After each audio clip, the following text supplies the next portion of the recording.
Hello दोस्तों, हमारे YouTube channel पर आपका स्वागत है। मैं सौरभ कुमार सिंह।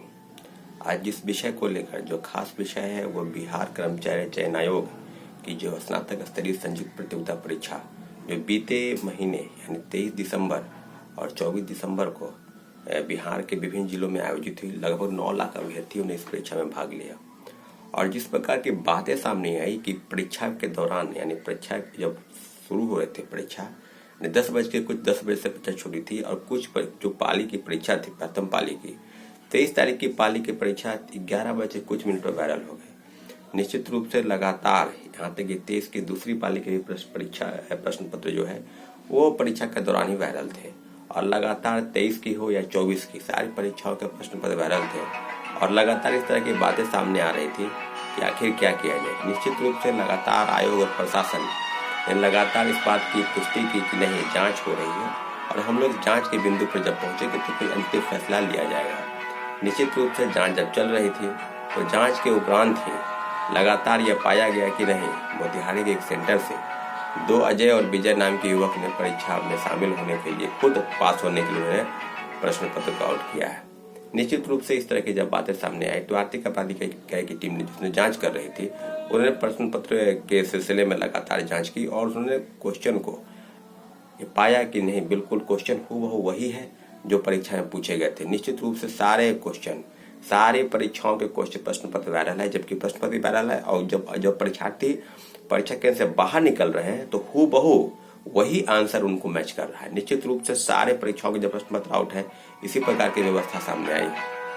तो मैं ये बताना चाहता हूँ, मैं आपको बता दूं कि जिस प्रकार की बातें सामने हो रही है वो ये कि आर्थिक अपराध इकाई की टीम ने पहली पाली के परीक्षा जो है रद्द की और 2 अतिरिक्त पाली की जो परीक्षा की बातें थी वो निश्चित रूप से अभी तक लगातार विरोध हो रहा है, लगातार प्रदर्शन हो रहा है, परंतु कोई भी मामला अभी तक प्रकाश में नहीं आया है कि जांच चल रही है। जांच मुझे लगता है कि आर्थिक अपराध इकाई की टीम कहीं न कहीं जांच को है वो लिपापोती के प्रयास कर रही है। हम लोग ने लगातार आंदोलन किया। 4 जनवरी को जो महाआंदोलन हुआ उसको रूपरेखा या उसका जो क्या हुआ उसका कहानी क्या हुई उसकी कहानी आप सभी जानते हैं। रही बात अभी की जो आंदोलन, हम लोगों ने काफी इंतजार किया कि आर्थिक अपराध इकाई की टीम जो जांच कर रही है और बिहार कर्मचारी चयन आयोग वो लगातार छात्रों के हित में कोई फैसला जरूर लेंगे, परंतु अभी तक कोई फैसला नहीं हो पाया है।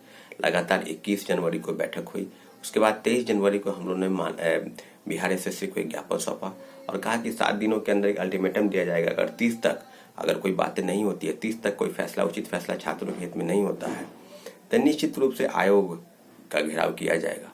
इसी सिलसिले में हम लोग काफी, लेकिन एक बात बहुत अफसोस के साथ मुझे कहना पड़ रहा है कि बहुत सारे परीक्षार्थी थे जिन्होंने कहा कि मैं आऊंगा, कमेंट करते थे, लिखते थे कि निश्चित रूप से हमारे फेसबुक पर, हमारे व्हाट्सएप पर तमाम जो जितने भी ग्रुप बने थे बीएसएससी को लेकर सारे ग्रुप में उन्होंने मैसेज किया कि निश्चित रूप से हम परीक्षा में जो धांधली हुई है, जो परीक्षा रद्द कराने की बात है 2 अतिरिक्त पाली की परीक्षा, उसके लिए हम लोग एकजुट है और लगातार हम वहां पर आएंगे। परंतु जो संख्या चाहिए थी, जो संख्या की उम्मीद थी, उस प्रकार से संख्या नहीं आई। निश्चित रूप से क्या आपको लगता है, मैं विद्यार्थियों से, मैं अपने अभ्यर्थियों साथियों से पूछना चाहता हूँ, क्या आपको लगता है कि आप घर में बैठकर और कमेंट कर देंगे व्हाट्सएप और फेसबुक पर और इंस्टाग्राम पर कि परीक्षा और सबकी परीक्षा रद्द होनी चाहिए, छात्र एकता जिंदाबाद, सब लोग एकजुट हैं, क्या इस प्रकार से व्यवस्था चलेगी? क्या मेरा आंदोलन है? क्या सौरभ का आंदोलन है? निश्चित रूप से किसी एक व्यक्ति का आंदोलन नहीं है, हम सभी लोगों का एक आंदोलन है और सभी लोगों की एक ही मांग है कि परीक्षा जो पाली की परीक्षा रद्द हुई है, एक पाली की, 2 अतिरिक्त पाली की भी परीक्षा सरकार और आयोग रद्द करे।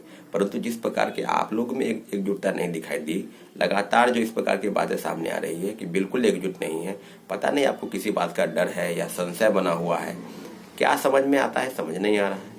लगातार जिस प्रकार की बातें हुई, हम लोग कल है जो बातें सामने आई, हम लगभग 11:15 बजे वहां पहुंचे, 11:11:15। निश्चित रूप से 10:30 बजे बहुत सारे छात्रों का कॉल आया कि मुझे चौराहे से, यानी शेखपुरा मोड़ से जब चंद्र चौराहा जाता है जहां से बीएसएससी का मोड़ है, वहां से लोगों को खदेड़ा गया।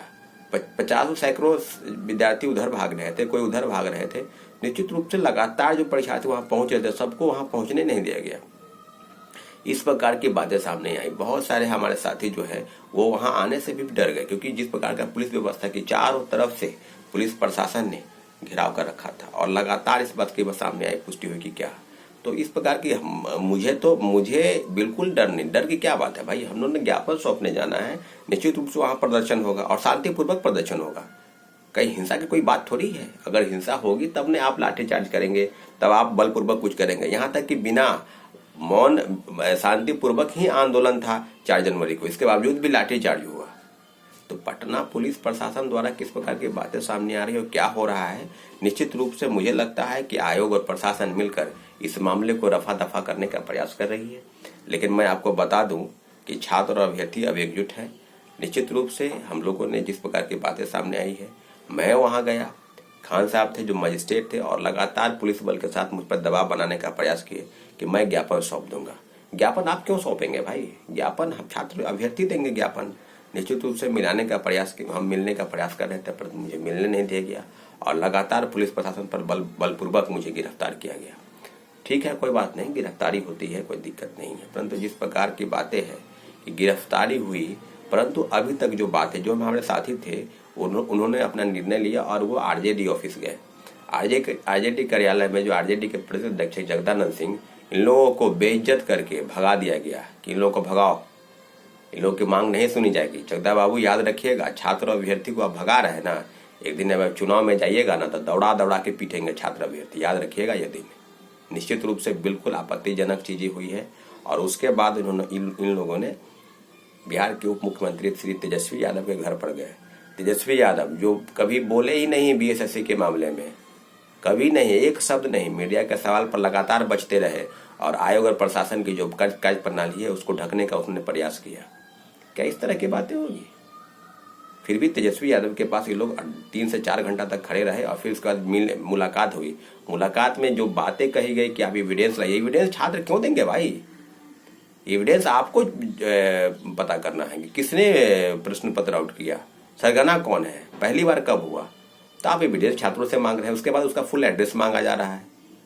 निश्चित रूप से मैं आपको बता दूं, बहुत सारे अभ्यर्थियों का, हमारे साथियों का मैसेज कॉल आया कि आगे क्या करना है। आगे यही करना है कि आप लोग एकजुट अभी तक नहीं हुए हैं तो प्लीज आप एकजुट हो जाइए।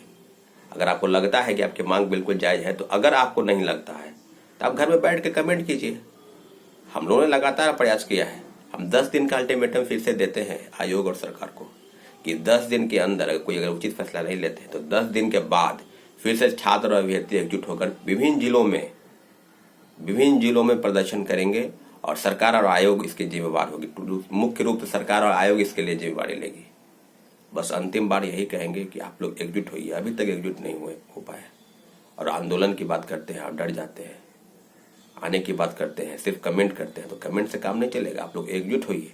निश्चित रूप से आपको एकजुट होना पड़ेगा। अगर आपको लगता है कि परीक्षा में 9 लाख अभ्यर्थी हैं और वहां जाने से भी डरते हैं, 1000, 2000, 5000 भी एकजुट नहीं हो पाएंगे, तो ऐसे काम नहीं चलेगा। निश्चित रूप से आप एकजुट होइए और आगे की जो रणनीति है उसके तहत हम आपको बताएंगे कि क्या करना है। बैठक होगी आगे, हमारे जो कमेटी के लोग हैं उनके साथ बैठक होगी, फिर आगे की रणनीति पर हम चर्चा करेंगे।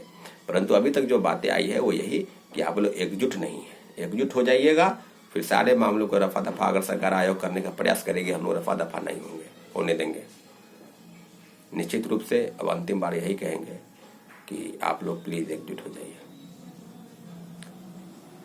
हमारे YouTube चैनल को आपने सब्सक्राइब नहीं किया तो प्लीज सब्सक्राइब कर दें, ताकि आप जो अब नए अपडेट्स आएंगे उसके लिए आप तक हम पहुंच सके, आपको पहुंचा सके। ठीक है, धन्यवाद।